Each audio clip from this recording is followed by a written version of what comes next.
What's up, everybody, and welcome in to another edition of the Sitdown. As always, if you enjoy this video, please make sure you hit the like button and let me know what you think in the comment section below. Also, if you're new around here, you just haven't done it yet, or you're living under a rock, I don't know what you're waiting for. Hit that subscribe button below now so you never miss another great sit-down video. Today, ladies and gentlemen, we are going to get into another mafia topic, and it's said to me almost daily. The question is asked: what's going on today with the current mafia in the United States? Now, on this channel, I don't talk much about the current comings and goings of the American mafia. Quite frankly, there's not a lot going on. But today we're going to talk about, according to the FBI, an alleged member, and also according to the FBI, the alleged boss of the Bonanno Crime Family. The story of Michael the Nose Mancuso. Next on Sit Down Shorts, Michael Mancuso was born July 18th, 1955, in the Bronx, New York. For most of his life, he would live in the Bronx neighborhoods of Pelham Bay and the country club section. For Michael Mancuso, he'd get his start in criminality very early. In 1976, he would be ID'd as an alleged member of the East Harlem Purple Gang. If you know anything about the Purple Gang, throughout the 70s and 80s, they were one of the largest distributors of heroin in Harlem and other parts of New York. They also moved in arms trafficking and other violent crimes. Now, in this photo in the middle, Michael Mancuso can be seen on the left with Angelo Prisco. Prisco, another alleged member, would ultimately become higher up in the Genovese crime family. For Michael Mancuso, he would ultimately be arrested in 1978 by the New York Police Department for illegally possessing a weapon. Now, by 1984, the 29-year-old Mancuso would graduate allegedly to murder. Sadly, in 1984, a woman's body would be found sitting on a park bench outside the Jacobi Medical Center in the Bronx, New York. The woman would be identified as Evelina Mancuso, wife of Michael Mancuso. According to witnesses, Mancuso would be seen walking away from the center that night. Also, it was said that in the house that night, Mancuso and his wife could be heard arguing, and then 2 shots would be heard. Now, Mancuso and his defense attorney would say that it was, quote, an accident. They would chalk it up that it was just a sad thing that happened and that it was just an argument that went south. The jury allegedly believed Mancuso, but he would be convicted of manslaughter in the second degree. Definitely a lot better than murder in the second degree or murder in the first degree. Mancuso definitely took responsibility that he killed his wife, but it was in an accidental form. Mancuso would be given 10 years by New York State, and he would head to prison. He would spend 10 years cooling his heels inside New York correctional facilities and would be released in the mid-90s. Mancuso would head right back to the Bronx and head right back to the streets. By this point, he would be sponsored by an individual called Salvatore "Chubby" Maiorino. Mancuso would get his button on the blessing of Maiorino. Now, Maiorino was in the crew of Patty from the Bronx DiFilippo, alongside his son, Patsy Maiorino, who followed his father, Sal, into the life. Now, as we know, Patrick from the Bronx DiFilippo was a captain in 1993 and been a captain for a long time in the Bonanno family. He was very involved in bookmaking, extortion, loan sharking, and joker poker machines. In his crew, as I said, was Michael Mancuso, the Maiorino father and son duo, Vincent Basciano, and John Spirito, among others. During the early 2000s, though, the Bonanno crime family was starting to get some cracks developing. By 2003, Joseph Big Joey Messina would be arrested on multiple racketeering counts, including 7 counts of murder, alongside his underboss, Salvatore Good-Looking Sal Vitale. Now, Messina, during his time in the early 2000s, while he was in prison, would establish a ruling body of individuals that would control the family during his incarceration. The members of the ruling body would include Vincent Basciano, Anthony Tony Green Urso, and a man called Joseph Camerano Sr., alongside James Tartaglione. So those individuals would be tasked with the day-to-day running of the Bonanno crime family and act as the ruling decision makers on behalf of Joe Messino.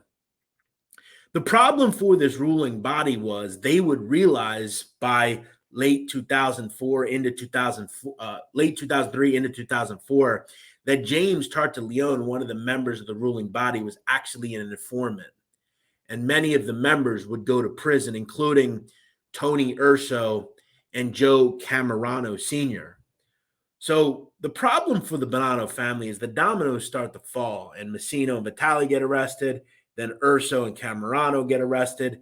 The new boss, all of a sudden, is guess who? Vincent Basciano. Now, Basciano, according to the book Vinny Gorgeous by Tony DeStefano, was told that he was the new boss of the Bonanno crime family at an IHOP restaurant in Long Island. The individual that would relay the message to Basciano that day was a man called Tony Lee. Tony Lee was a longtime Bronx attorney and a man that had grown up in Pelham Bay. He was a longtime lawyer at one point for Joe Messino, and he would act as a messenger between Messino and the streets. He would send the message to Vinny Gorgeous that he was the new boss of the Bonanno crime family. Now, for Michael Mancuso, that was good news. He and Basciano had been friends really for a long period of time, and that would make Basciano have to choose an underboss. He would select his longtime friend, Michael Mancuso, as his new underboss. The consigliere of the family would be Anthony Fat Tony Ribito. So for Mancuso, he goes from being a man that would serve 10 years for allegedly killing his wife to a soldier in the Bonanno crime family, now the new underboss under his longtime friend, Vinny Gorgeous. Now, for Vinny Gorgeous, it would continue to be business as usual in 2004. He would head right to the streets as the new boss and continue his vast construction projects in the Bronx and other boroughs. One of the individuals that he had as an associate that was doing concrete construction for his many construction projects was a man called Randolph Randy Pizzola. Now, Pizzola was an associate and someone that was kicking up to the mob, but he was also a concrete worker. And he also started to get a pretty big head. He would start to act, quote, as a mobster, and he would start to do things that really started to bother members of the Bonanno crime family, including Vinny Gorgeous. According to Vinny Gorgeous, Basciano would say that he just started acting Pizzola like a jerk off and started acting stupid, and allegedly called out Basciano at one point. Basciano realized it was basically time to start thinking about getting rid of Randy Pizzola. The problem was the boss leadership didn't last long for Vinny Gorgeous. In November of 2004, he would be indicted by the federal government and sent to prison. He would have to assume a new acting boss of the Bonanno crime family. And as we know, the dominoes would fall, and the new acting boss in 2004 allegedly became Michael Mancuso. Now, other members of the Basciano crew, which would include Dom Cicchelli, would start obviously and continue reporting to Michael Mancuso. Now, Dom Cicchelli would ultimately get the contract to have to kill Pizzola. And Pizzola, for Cicchelli, was probably someone that he thought we probably shouldn't kill at this point. Our boss is in prison. Joe Messino is going to have to face trial and is facing trial. This probably isn't fireworks the Bonanno family needs. But Basciano wants him dead.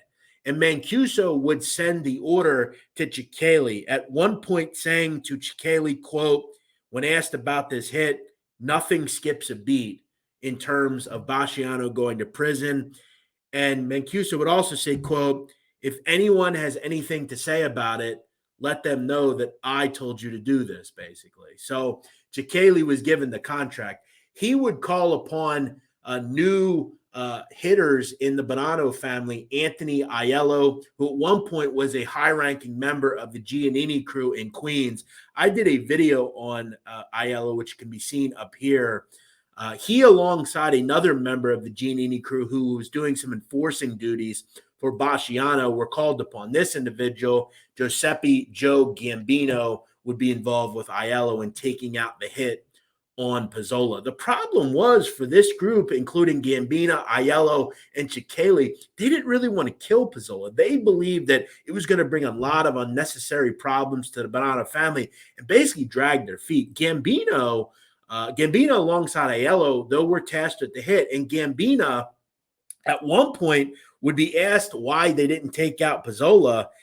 He just tried to avoid Cicchelli and eventually just realized that he got cold feet and didn't want to participate in the murder.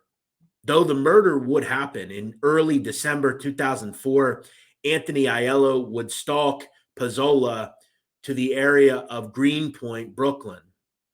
At that point, he would shoot Pizzola multiple times, and his body would be found on the sidewalk next to his still running BMW 5 Series. Pizzola was taken care of. And at this point, Basciano has to start answering questions from Joey Massino inside prison. Eventually, though, Massino would cooperate and get Basciano on tape, basically admitting to the fact that he ordered his underlings to kill Pizzola. So for Mancuso, he has to basically face the fact that, eventually, he may have to face the wrath for being involved with this hit, but it was business as usual for Michael Mancuso. The problem was that ultimately Dom Cicchelli would be arrested, and it wouldn't take long before he would cooperate with the federal government. I would be sure by that point, Mancuso starts to worry a little bit. At one point, Cicchelli, during his talks with the FBI, he would say that Cicchelli, that Mancuso was, quote, a tyrant as boss and that no one really liked dealing with him. He would also claim at one point that he would basically want to kill Mancuso, and that Basciano told him, do whatever you have to do, and that may have been code that he could just do what he had to do on the streets. But he never ultimately killed Mancuso. And whether we believe Cicchelli or not, he said at one point he wanted to kill Michael Mancuso. Obviously, he never did it, but it was an interesting thought nonetheless. Now, Michael Mancuso would be arrested in February of 2006 on conspiracy to commit murder of Randolph Pizzola. In the summer of 2008, the evidence was too clear. He would plead guilty to his involvement in the murder. During the testimony of Cicchelli, he would tell the jury that Mancuso said, quote, if anyone has anything to say, I gave the order. That was damning testimony provided by Cicchelli, and Mancuso realized the writing was on the wall. If he went to trial, he may face a longer prison sentence. He would plead guilty. In December of 2008, Michael Mancuso would get 15 years in federal prison. Mancuso would head off to FCI Edgefield in South Carolina to handle his prison sentence. At one point, there would become a new acting boss of the Bonanno Crime Family, according to the FBI.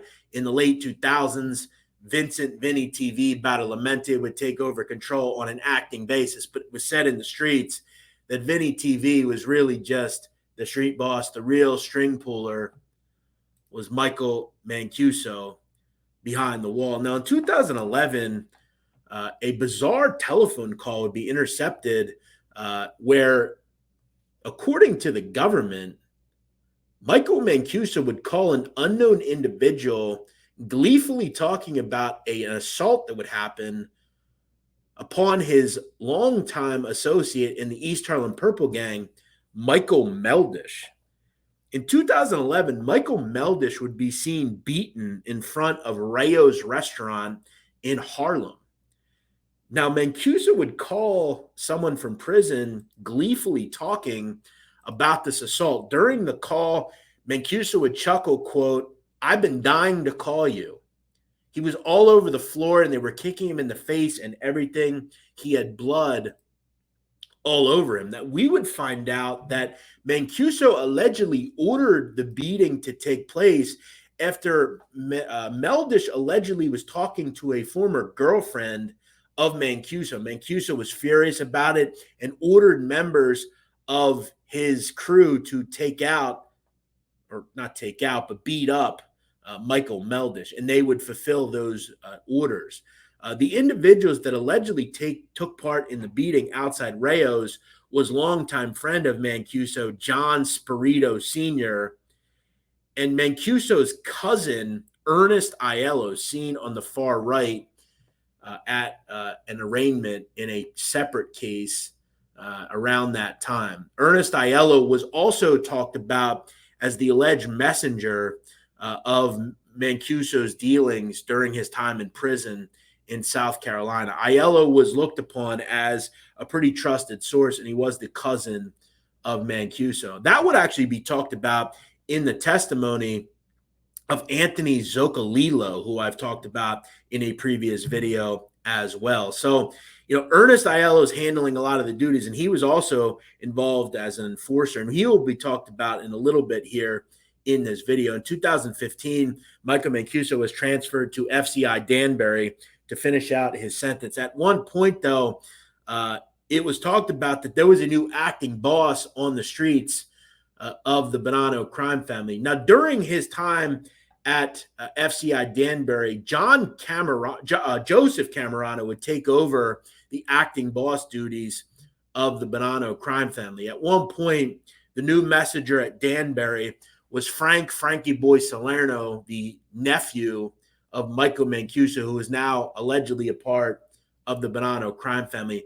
Now, Mancuso would become furious at one point that Joe Camerano, the new acting boss of the Bonanno Crime Family, allegedly tried to take over full control of the family. Camerano allegedly tried to poll captains and take over as the official boss of the family, a move that very much bothered Michael Mancuso. He would, according to the FBI, shelve Camerano and his father-in-law, Vito Grimaldi, in 2017 after this little stunt, which would basically mean Camerano was not accepted in the family anymore. Fast forward to 2019, Michael Mancuso was released from federal prison. Now, Mancuso, according to Gangland News and other publications, was seen boastfully walking around the Bronx, allegedly making it clear that he was back and in control of the Bonanno Crime Family. This would become costly in 2022 for Michael the Nose Mancuso. In March of that year, he would be violated after he was pinched for violating the terms of supervised release. The feds would say that he was seen multiple times with members of the Bonanno Crime Family and the Colombo Crime Family. Interestingly enough, seen in this perp walk in March of 2022, the New York Daily News was there as Mancuso walked out of the federal building. An unknown woman who, according to the Daily News, was the wife of Mancuso, told reporter Noah Goldberg, quote, "Go cure cancer," when she was seen trying to get photos of Mancuso. Maybe the new wife of Mancuso should take some solace in the fact that hopefully she won't be whacked like the first wife of Michael Mancuso.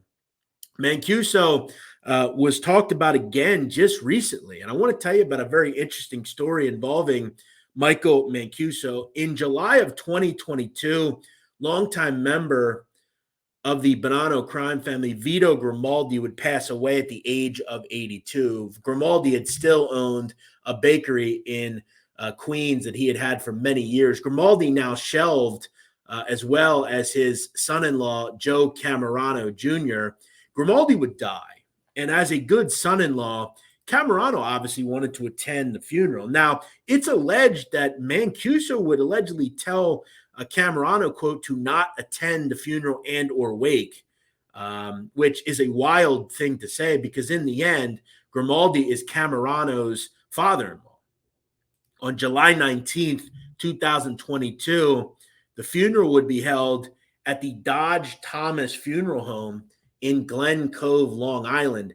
As Camerano walked up to the casket of his father-in-law, it's talked about, according to Gangland News and Cosa Nostra News, that a member of the Bonanno Crime Family, John Spirito Jr., would punch Camerano in the face, and he would begin to be assaulted by not only Spirito Jr., but Ernest Aiello, the cousin of Michael Mancuso, and a member of the Bonanno crime family called Johnny Mulberry Scriamamano. During that brouhaha, members of a motorcycle gang called the Crazy Pistons Motorcycle Club would intervene on the behalf of Joe Camerano Jr. Now, the motorcycle club members allegedly were friends of Joe Camerano's brother, Dino. Now, both Joe Camerano and Dino Camerano were motorcycle enthusiasts, allegedly, and a brouhaha insists. Now, there's been different accounts of what ultimately would go on, but from what I understand, John Spirito allegedly got the best of Joe Camerano. Now, John Spirito Jr. has resurfaced multiple times. He resurfaced in this photo outside federal court after he was arrested. And he actually talked to the camera that day. His mother allegedly talked to the camera as well. By that point, it's alleged that John Spirito Jr. was living with his mother in the Bronx. That goes to show you the current type of leadership and people in control of some of these families, taking out or trying to hurt a member of the family or even an alleged shelved member of the family at a funeral. What kind of behavior is that? It really just goes to show you the current type of people in control of these families. Michael Mancuso, according to the FBI, is the head of the Bonanno Crime Family. It's become clear he's obviously trying to assert his leadership by doing things like having people assaulted at funerals. We've got to give Joe Camerano a little respect. He's going to have to provide respect to his father-in-law. It's something I would do. It's something we would all do. I don't think he would face that even the Bonanno crime family would stoop low enough to try to hit him at a funeral. But they did. And that goes to show you, as I said, what the current leadership looks like. Michael Mancuso is 67 years old. As always, if you enjoy this video, please hit the like button and make sure you subscribe so you never miss another.